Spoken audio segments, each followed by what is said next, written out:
I know it may not be necessary because it's such a small drip, but I'm still going to change it anyway because I was told to.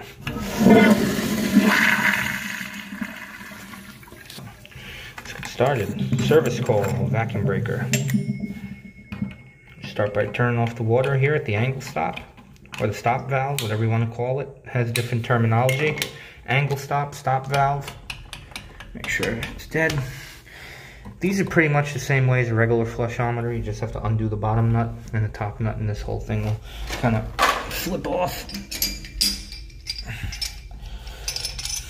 Let me use 2 hands here, and yeah. Alright, I guess it wasn't recording.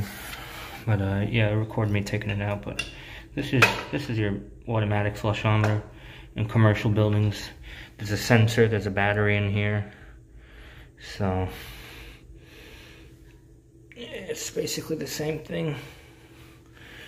There's your button to automatically flush it. So yeah, no, alright. So there's your angle stop. So what I like to do is I take my screwdriver and I try to get it out like that. And usually what you gotta do is you gotta get your screwdriver in there, because these are wedged up against the side of the pipe. And if you can't get that down, you gotta try to wiggle it around a little bit. Yeah. There we go. You can grab it if you can. You don't have to use a screwdriver. It's just these things get pretty dirty.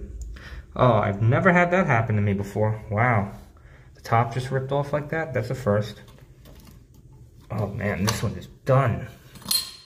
Wow. This one's just falling apart. Oh, wow. I'm gonna have to flush that because that could be an issue. I'm gonna have to flush that out. So when they break apart like that, put this back on and just straight flush it, because if that stuff gets in there, which it is, it's gonna cause problems elsewhere. So you gotta flush that out with water before you put the new vacuum breaker in. That's a problem. Wow, look at that. That thing is absolutely destroyed. All right, let me get right back to you. All right, guys, so it looks like on these, I can't do what I usually can on the regular residential flushometers, because there's a gap in between here. So I just have to, I put my rag in there and I got as much of the junk out as I could. I'll flush it a number of times.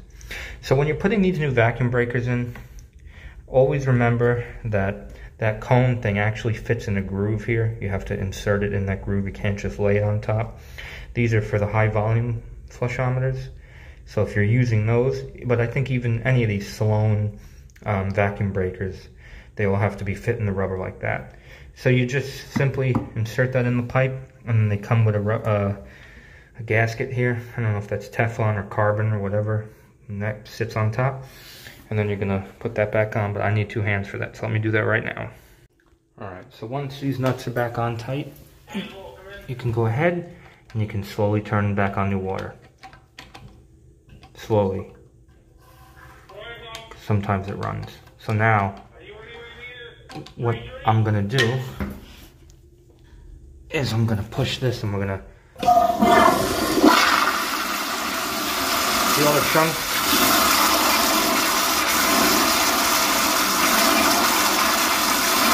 Flush that out real good. No more drips. So that's a completed job. Just don't forget to put back on your cap on the angle stop so nobody can mess with it. And you can snug it a little bit, but you don't need to go crazy with it. All right. That's actually the sensor working, so. All right, well, you guys get the point. So I can't do this one hand, it's hard, but yeah, that's a completed vacuum breaker. Thanks for watching, Mike.